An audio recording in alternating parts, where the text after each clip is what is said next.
কি আজকে এত বেলা হতে চললো, কিন্তু সবাই এখনো পর্যন্ত এলো না। এই সব হলো কুঁড়েমির লক্ষণ মহারাজ। আপনি একদিন যারা যারা দেরি করছে তাদের চাপকে দেবেন, তাহলেই সব সিধে হয়ে যাবে। আর বলবেন না মহারাজ, আজকে গিন্নি কাঁচা লঙ্কা দিয়ে কুচো চিংড়ির ঝালটা যা বানিয়েছিল না, খেতে খেতে দেরি হয়ে গেল।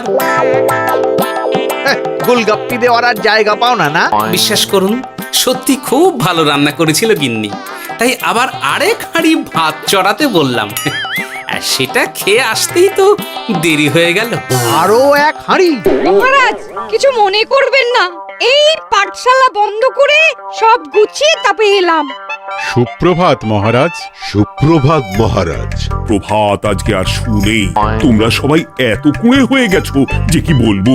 মহারাজ, এই কুঁড়েমির আসল কারণ হচ্ছে চর্বি। কথায় আছে, যত বেশি চর্বি তত তাড়াতাড়ি মরবি। আপনি কি বলতে চাইছেন মন্ত্রী মশাই, যে আমি তাড়াতাড়ি মরে যাব আর আপনি মজা দেখবেন? ঠাকুর ঘরে কে, আমি তো কলা খাইনি ব্যাপার হয়ে গেল। গোপালের একদম মোক্ষম জায়গায় আঘাত লেগেছে, যাকে বলে ওই আঁতে ঘা। তুমি বেশি কথা বলো না বৈদ্য, ছুঁচ করে চালুনির বিচার। হ্যাঁ, বৈদ্য তো দেরি করেই এসেছে। আমার মনে হয় প্রত্যেককে এমন ভাবে প্রশিক্ষণ দেওয়া দরকার যাতে তারা একটু চনমনে হয়ে ওঠে। হ্যাঁ মহারাজ, তাহলে আগামীকাল থেকেই শুরু হোক ব্যায়াম আর অস্ত্র শিক্ষা। হ্যাঁ, কুঁড়ে থাকলে রাজ্যের কোনো বিপদ আপদেই সভাসদেরা কাজে আসবে না। ঠিক বলেছেন মহারাজ। তাহলে আর দেরি কেন, চলো সবাই এখনই আমরা মাঠে যাই। এই তো মহারাজ ভরপেট খেয়ে এলাম, এখনই মাঠে? ওসব অজুহাত দিয়ে লাভ নেই, চলো চলো চলো।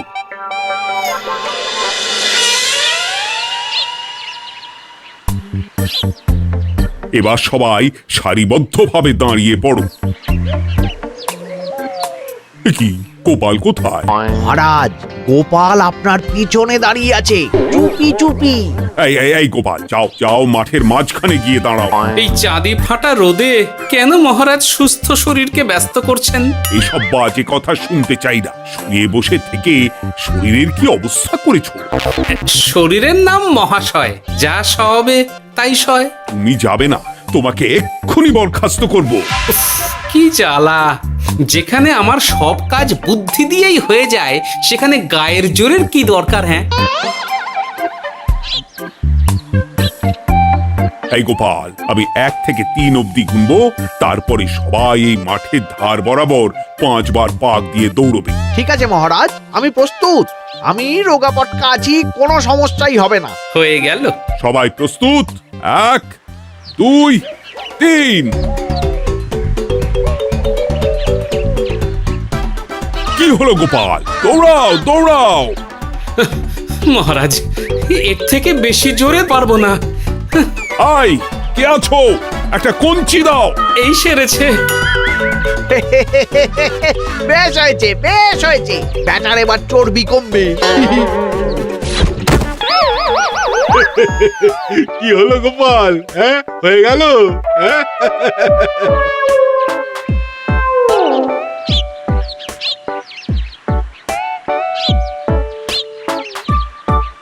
এই গুলটে, উঠি, আমাদের দাদু উল্টে গেছে। হ্যাঁ, তাই তো দেখছি। চল চল গিয়ে দেখি। উফ, চেহারার কি অবস্থা বানিয়েছো গোপাল? হ্যাঁ, এতটুকু দৌড়তে গেলেই চিটপটাং। তাড়িয়ে দিন মহারাজ, এরকম বেঢপ চেহারা সভাসদকে আমাদের দরকার নেই। না না, তা বললে হবে নাকি গোপাল? তুমি এক্ষুনি বাড়ি চলে যাও, কালকে আবার মাঠেই দেখা হবে। এই দাদু, বাড়ি চলো। ওরে বাবারে!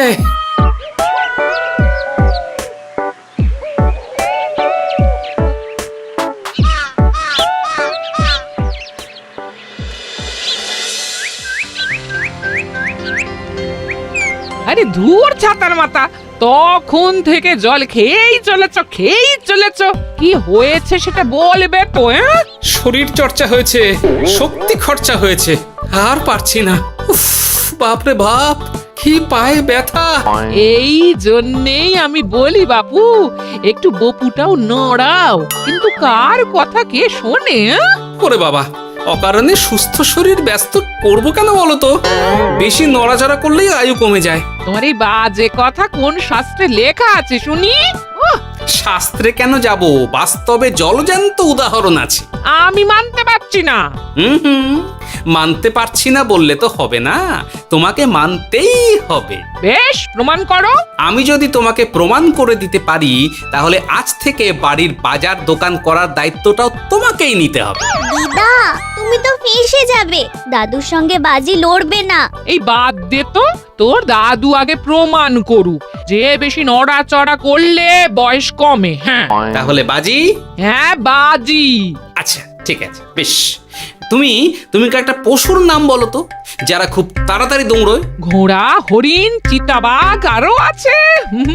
আচ্ছা, এবার সবচেয়ে আস্তে আস্তে কোন পশু চলে, এরকম একটা পশুর উদাহরণ দাও। কেন, কচ্ছপ? এই তো পেয়ে গেছে উত্তর। এবার তুমি বলো তো, কচ্ছপ কত বছর বাঁচে, আর ঘোড়া, হরিণ, চিতাবাঘ এরা কত বছর বাঁচে? চিতাবাঘ, ঘোড়া কেউই 30 বছরের বেশি বাঁচে না, কিন্তু কচ্ছপ 300 বছরও বেঁচে থাকে।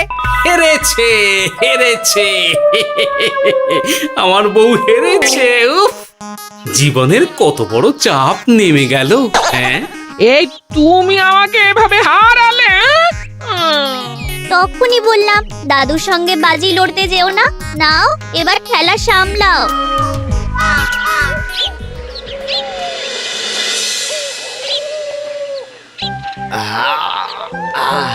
আরো ভালো করে মালিশ কর। আজকে ছোটাছুটি করে পা দুটো বেশ ব্যথা ব্যথা করছে। কালকে তো আবার অন্য পরীক্ষা। আরে আমার হালকা চেহারা আছে, সব সামলে নেব। কালকে তো অস্ত্র চালনা হবে, কালকে আমি কাঁপিয়ে দেব। কাঁপাতে তো হবেই মন্ত্রী মশাই। আমরা আপনার শরীরে এমন ঘষা মাজা করে দেব না, মনে হবে আপনি না একটা জলযন্ত্র অস্ত্র চালনা করতে যাচ্ছে। বাস এই তো চাই। বাবারি, আস্তে আস্তে। আরে বাবা, আপনার তো ইস্পাতের শরীর, ভাঙবে তবু মচকাবে না। চিন্তা করছেন কেন? ভয় পাবেন না, ভয়কে জয় করতে হবে। আরে আরে আরে, তোরা আমার কথাটার সাথে করছিসটা কি? মানুষটা মরে যাবে তো। চিন্তা করো না গিন্নি। বাবা, ওরা বলেছে আমার ইস্পাতের শরীর, ভাঙবে তবু মচকাবে না। একবার এই বুড়ো বয়সে হাত পা ভাঙলে কি সামলাবে শুনি? মন্ত্রী মশাই, আমাদের বকশিসটা দিয়ে দিন, আমরা কেটে পড়ি। বাবারে বাবা, দিচ্ছি, এনে। এত খাটানোর পরে এতেই এখন খুশি থাক। হ্যাঁ,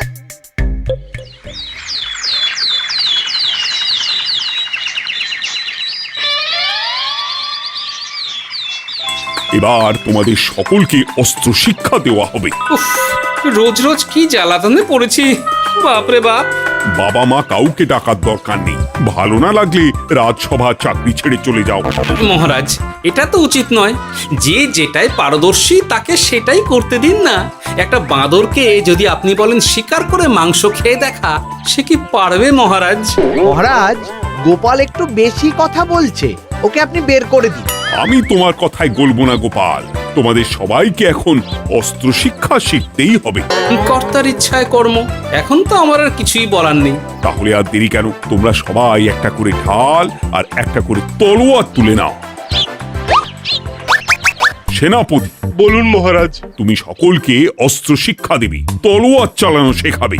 এক এক করে প্রত্যেকে তোমার কাছে যাবে, আর এক এক করে তুমি সবাইকে তলোয়ার চালানো শেখাবে। আচ্ছা মহারাজ, তাহলে ওই সবার প্রথমে চলে আসুন মন্ত্রী মশাই। হ্যাঁ, আমি প্রস্তুত। আমার শরীর ইস্পাতের মতো, ভাঙবো তবু মচকাবো না।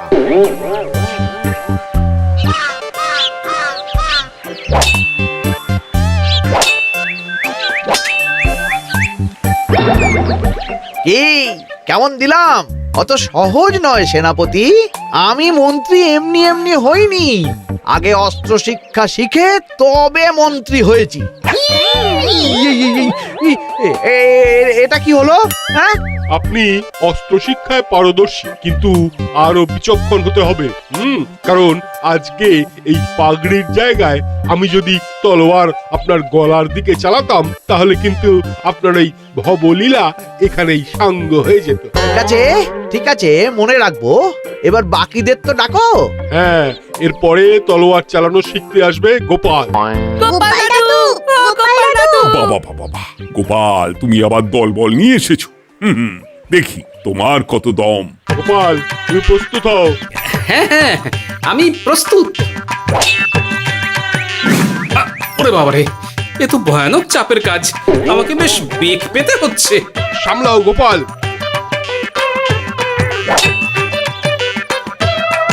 না, আমাকে অন্য রাস্তা দেখতে হবে। সেনাপতি, মহারাজের দিব্যি, তুমি আমার দিকে তলোয়ার ঢাল বাড়াবে না। এই এটা কি হলো? সত্যি তো, এটা কি হলো? গেল গেল গেল গেল গেল গেল গেল, দুটিটা খুলে গেল গো। দেব নাকি এবার কুচ করে কেটে? জিতে গেছি, জিতে গেছি। এটা কি হলো? শত্রুপক্ষ কখনো কারো দিব্যি শুনবে না। আর সেনাপতি, তুমি কি ওখানে দাঁড়িয়ে দাঁড়িয়ে মজা দেখছো? আমি কি করব মহারাজ, গোপাল যে আপনার দিব্যি দিয়ে দিল। গোপাল বেটা খুব চালাক। তাহলে এখন উপায়? ওসব গোপাল তোমাকে বোকা বানাবার জন্য করেছে। তুমি ধুতি ঠিক করে আবার লড়াই চালিয়ে যাও। যথাজ্ঞা মহারাজ।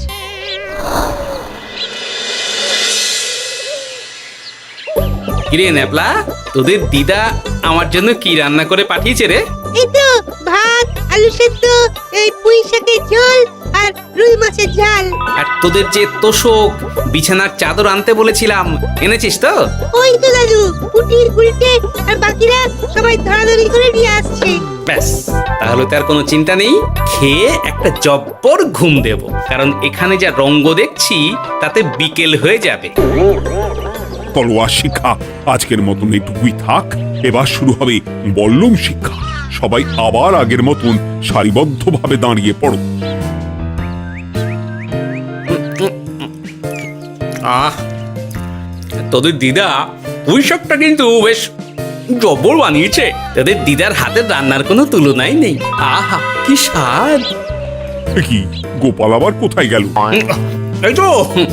এই তো মহারাজ, আমি এখানে ওই পুঁয়ের ঝোল আর রুইয়ের ছাল দিয়ে ভাত খাচ্ছি। এসব কি মাঠের মধ্যে খাওয়া? আরে শরীরটাকে তো রাখতে হবে। তাড়াতাড়ি খেয়ে এইদিকে এসো। আসছি আসছি আসছি। এবার আমি তোমাদের দেখাবো কিভাবে বল্লম নিয়ে তেড়ে যেতে হয়। দেখান মহারাজ।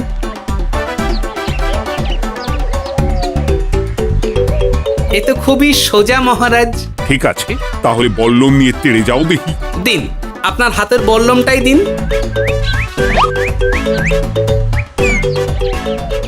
আরে আরে, গোপাল তো মাঠ থেকেই চলে গেল। আমি ডেকে আনছি মহারাজ। আরে আরে, ও গোপাল, গোপাল, মহারাজ ডাকছেন। থামো থামো। মহারাজ বলেছেন বল্লম নিয়ে তেড়ে যেতে। তেড়ে গিয়ে আবার ফিরে আসতে তো উনি বলেননি। আরে, এ তো মহা মুশকিল। উনি এক্ষুনি তোমাকে মাঠে ফিরতে বললেন। সেটা আপনাকে বলতে পারে সেনাপতি, আমাকে তো বলেনি। আমি চললাম।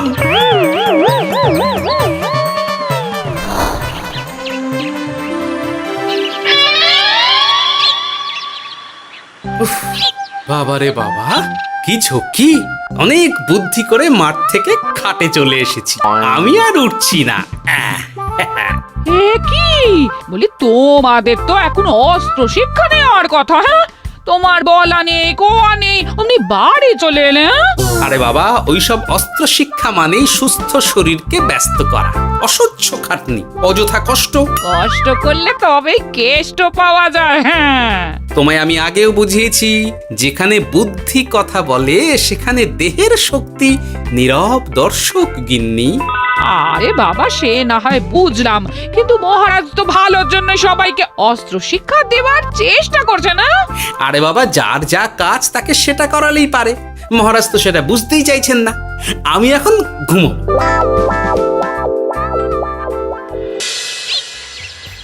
দরজা খোলো গোপাল, দরজা খোলো। গোপাল, গোপাল দরজা খোলো বলছি। ব্যাস হয়ে গেল।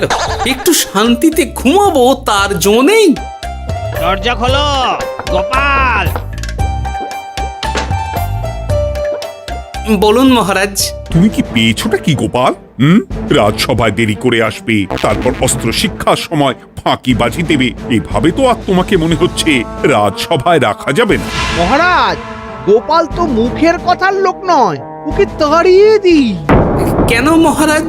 আমি কি এমন মহাপাপ করেছি যে আমাকে তাড়িয়ে দেবেন? এই যে আমার কথা শুনছো না, এটাই তোমার অপরাধ। অপরাধ? হাসি মজা করে আপনার মন ভালো রাখা, কিন্তু আপনি আমাকে জোর করে যুদ্ধের ময়দানে ঠেলে দিতে চাইছেন। এটা আমার ইচ্ছে।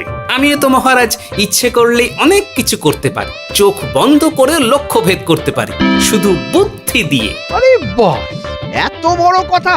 তাহলে মহারাজ, ওকে বলুন পরীক্ষা দিতে। কি পরীক্ষা?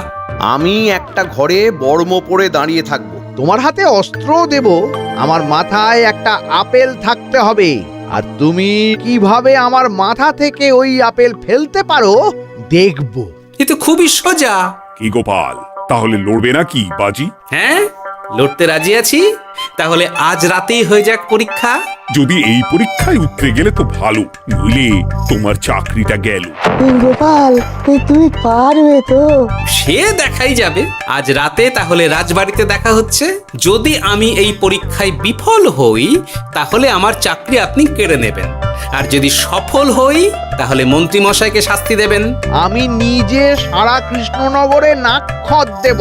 বেশ, দেখা যাক।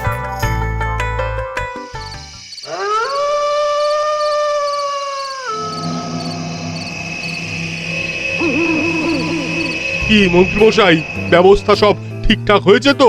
হ্যাঁ, এবার শুধু গোপালের পরীক্ষার পালা। আমি তাহলে বাইরে গেলাম, গোপালকে পাঠিয়ে দিচ্ছি।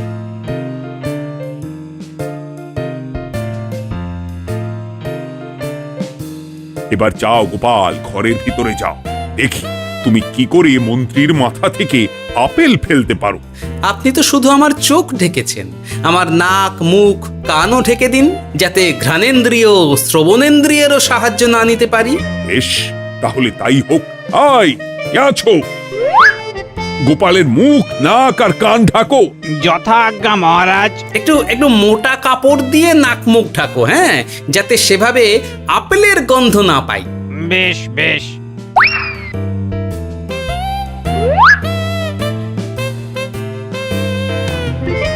যাও গোপাল। গোপাল, এবার তোমার চাকরি গেল। এবার তুমি কি করবে? কি করবে? দৌড় ঝাঁপে ফাঁকিবাজি? হ্যাঁ?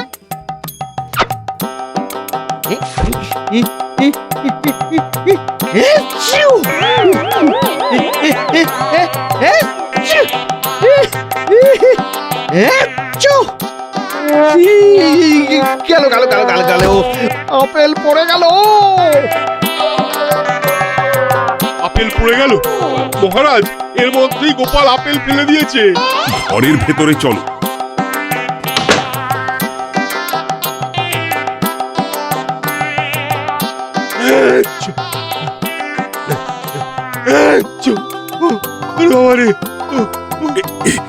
কি ওরে বাবারে বাবা, কি ঝাঁজ! ওরে বাবারে বাবা। কি মহারাজ, দেখলেন তো গোপালের চমক? অস্ত্র ছাড়াই আপেল ফেলে দিলাম। কি, এটা তো তুমি নীতি বিরুদ্ধ কাজ করেছো। সারা ঘরে নস্যি ছড়িয়ে দিয়েছো। মহারাজ, হাঁটতে গিয়ে আপেল পড়ে গেছে। এবার সারা কৃষ্ণনগরে নাক্ষত দিতে হবে। সত্যি সত্যি গোপাল, বুদ্ধিতে তোমার জুড়ি মেলা আভার। আমার নাম গোপাল ভাঁড়, একটা কথা মনে রাখবেন, কেউটে সাপের লেজে পা দেবেন না, আর গোপালের কাজে বাধা দেবেন না। যে কাজ বুদ্ধি দিয়ে করা যায় তার কাছে শক্তি ছোট্ট শিশু মাত্র। সত্যি গোপাল, আজ তুমি সেটাই প্রমাণ করে দিলে। আর আজ থেকে তোমাকে তোমার ইচ্ছার বিরুদ্ধে খাটাবো না। তুমি খাও দাও, ভুড়ি বানাও। যার যা কাজ সে তাই করবে। যেমন এখন মন্ত্রী মশাই নাক্ষত দেবেন। হ্যাঁ, ভুল করে বাজি ধরে ফেলেছি, এখন নিজেই চাপে পড়ে গেলাম। তাহলে আর দেরি কেন? নাক্ষত এখন থেকেই শুরু হোক। কৃষ্ণনগরের রাস্তা শেষ হতে হতে সকাল হয়ে যাবে।